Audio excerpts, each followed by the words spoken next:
effervescence. La foule était en train de se préparer. La foule n'avait pas encore vu Jésus. Non, Jésus n'était pas encore arrivé là. Mais la foule était déjà préparée. La foule criait Hosanna au Fils de Dieu. Hosanna au Fils de David. Au Fils de David. Hosanna au Fils de David. La foule prophétisait. Elle prophétisait. Quand bien même qu'elle ne savait pas qu'est-ce qu'elle était en train de dire. Dieu s'est saisi de la bouche de la foule pour prophétiser pour elle-même, sur elle-même. Souvent, tu es là, tu peux parler, tu penses que c'est toi-même qui parles. C'est pas toi-même qui parles. Je vais te dire aujourd'hui que ta bouche, non, la bouche que nous portons, ce n'est pas nous-mêmes qui l'avons créée, ce n'est pas nous-mêmes qui l'avons bâtie. Dieu peut te parler au travers de ta propre bouche. Dieu peut te parler au travers de tes propres prières. Pendant que tu es en train de lever la voix, pendant que tu es en train de prier pour une situation, toi-même, Dieu se saisit de ta bouche pour te donner toi-même la réponse. Mais tu ne prends pas garde à la réponse de Dieu. Dieu te parle par le son de ta voix, par le son de ta bouche, pendant que tu es en train de prier. La foule ne savait pas. La foule ne savait pas. Mais elle était en train de prophétiser. Hosanna au Fils de David. Béni soit celui qui vient au nom du Seigneur. Hosanna dans les lieux célestes.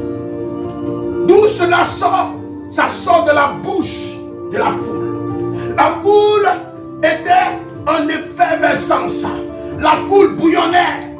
La foule attendait que le Seigneur arrive. Et le Seigneur était en train de se préparer avec ses disciples.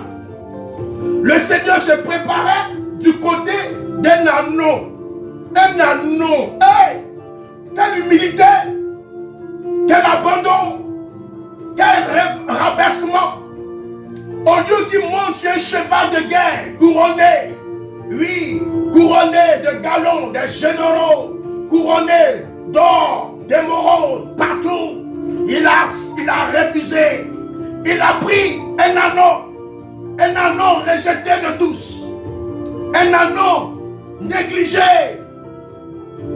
de la population, un anneau négligé de la foule, un anneau négligé de la famille. Il a pris le petit d'une ânesse, un rejeton, un rejeton. Le Seigneur est monté sur moins que rien, un anneau. Cependant, cet anneau n'a jamais été utilisé par qui que ce soit. Hey! Quand tu veux aller avec Dieu, tu as besoin d'abandonner ta vie passée. Tu as besoin de couper ton cordage, de te relier encore dans le chaos. Tu as besoin de dire à Dieu que non, j'ai besoin de ta pureté dans mon âme. J'ai besoin de ta mainmise sur ma vie, sur ma famille. Parce que je te consacre mon cœur, je te consacre mon âme. Viens me posséder, viens me toucher, viens me changer. Dieu ne peut pas rentrer dans une maison souillée.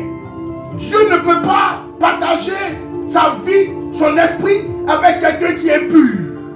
Quand Dieu rentre, la lumière apporte l'apparition de la brillance. Là où il y a les ténèbres, quand la lumière apparaît, les ténèbres sont obligées de dégager. Les ténèbres sont obligées de se capituler. Sont obligées de capituler. Les ténèbres sont obligées de disparaître. Le Seigneur est monté sur un anneau pur, quand bien même qu'il est attaché. Tu aimes Dieu, mais tu es attaché encore. L'Esprit de Dieu vient à toi ce matin.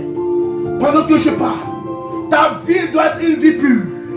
Ta vie doit être une vie en connectivité, en connexion avec le Créateur. Quand l'Esprit de Dieu va te visiter, qu'il va rentrer en toi, il va t'apporter de la brillance.